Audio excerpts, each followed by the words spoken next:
நடிகரா இருந்து இப்ப அரசியல் இறங்கியிருக்காரு தாவேக்கா விஜய். அவர் அரசியல் செயல்பாடு இப்போ சூழ்நிலையில அரசியல் செயல்பாடு எப்படி இருக்குன்னு நீங்க பாக்குறீங்க? நான் கொஞ்சம் எல்லாத்தையுமே பாசிட்டிவா பார்ப்பேன்.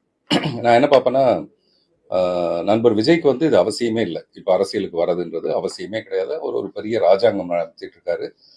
அடுத்த சூப்பர் ஸ்டார் அவர் தான், அல்லது கலெக்ஷன் மன்னர் அவர் தான். 200 கோடி சம்பளம். இந்த மாதிரி ஒரு சிம்மாசனத்தை விட்டுட்டு எதுக்காக போய் ஒரு மக்கள் பிரச்சனைக்காக போகணும் அப்படின்னா அவர் ஏதோ நல்லது செய்யணும்னு விருப்பப்படுறாரு. அப்ப நம்ம எல்லாரும் இப்பவே அவரை தடுத்து நிறுத்துறதுக்கு பதிலாக அவர் வழியில நம்ம எல்லாருமே அவருக்கு சப்போர்ட் பண்ணி விட்டா மாறுதல் ஒன்றுதான் மாறாதது. கடைசி வரைக்கும் இவங்க தான் ஆட்சி செய்யணும்னோ, கடைசி வரைக்கும் இவங்க ஆட்சிக்கு வரக்கூடாதுனோ அந்த மாதிரி யாருமே கிடையாது. யார் வேணாலும் ஆட்சிக்கு வரலான்ற ஒரு ஜனநாயகத்துல விஜய் செய்யறதோட விஷயம் நம்ம ஏற்கனவே சில நடிகர்கள் செஞ்சு அதை கொஞ்சம் பின்வாங்கினதுனால அவர் மேல அந்த சந்தேகமும் இருக்கு. இப்படிலாம் பேசுவாங்க, அதுக்கப்புறம் இவங்க ஸ்ட்ராங்கா நிற்பாங்களா நிற்க மாட்டாங்களான்ட்டு. அதனால அந்த சந்தேகம் எல்லாருக்கும் இருக்கும்போது நம்மளும் அந்த சந்தேகத்தை ஊதி பெருசாக்கி ஒருத்தர் ஏதோ நல்லது செய்ய வராருன்னா அவர் எதுக்கு நம்ம பயமுறுத்தணும்? அதனால விஜய் நல்ல முனைப்போடு இதுல செயல்படட்டும்ங்கிறது தான் என்னுடைய